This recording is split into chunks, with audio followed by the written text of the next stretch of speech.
Est-ce que vous connaissez les montagnes sacrées de la Grande Terre en Guadeloupe? Ça vous dit quelque chose ou quoi? Je vous donne un indice. Ces montagnes s'appelaient les Mornes Sainte-Anne.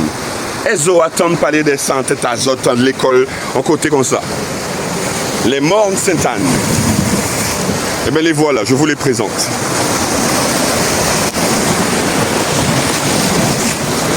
Et pour les sceptiques qui disent que arrêtez de si mal, les cartes sont mal faites, sont des amateurs, je vous présente l'auteur de cette carte. Il s'appelle Georges-Louis Le Rouge.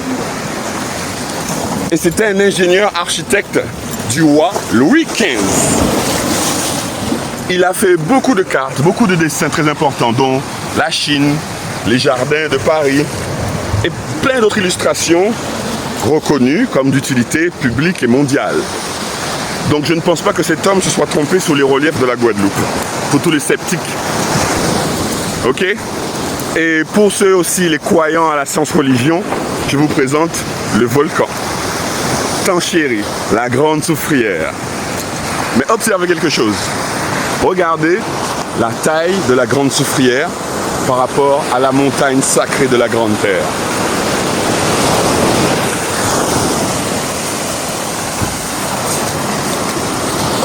C'est fascinant, non?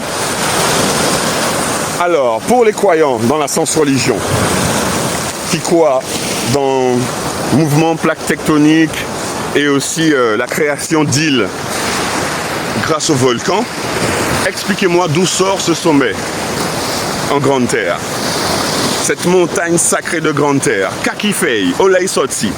Si en tête azote, toute montagne, c'est froissement de la plaque terrestre ou coulée de lave. Il n'y a jamais eu de volcan en Grande Terre. En Grande Terre. Alors, qu'est-ce qui a pu provoquer la naissance de ce sommet?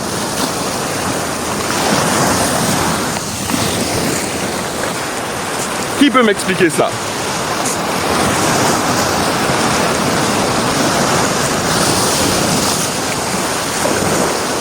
Comment se fait-il qu'il y ait une si gigantesque montagne à l'endroit dit des grands fonds en plus et qu'il n'y ait pas de volcan? Donc d'où vient ce sommet?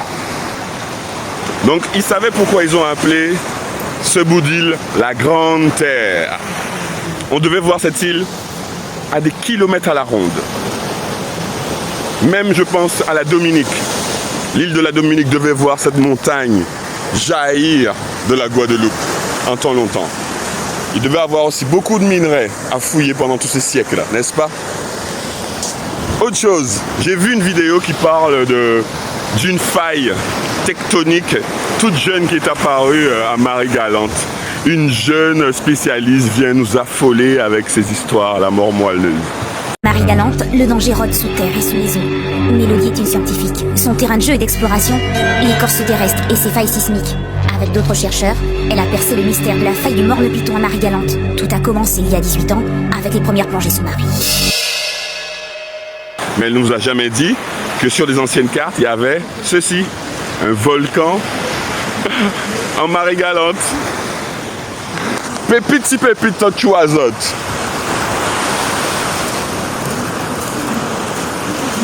Et en fait, vous voyez, j'effleure les sujets parce que je vais les aborder en profondeur, plus en profondeur, pour les abonnés. Nous sommes en début de mois, vous venez de recevoir vos salaires, vos RSA, vos aides. Moins de 7 €, vous pouvez bénéficier d'au moins 4 reportages par mois, avec des informations que vous ne verrez nulle part. Et constatez la particularité de mes recherches, c'est que je ne vous aborde pas des sujets que tout le monde aborde comme ça dans le vent. Je m'appuie sur des découvertes factuelles à l'endroit où je vis. Roots and Culture.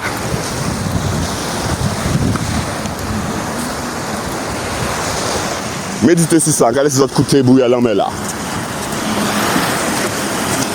Et rappelez-vous que tous les sujets que j'aborde seront développés dans l'espace réservé aux abonnés.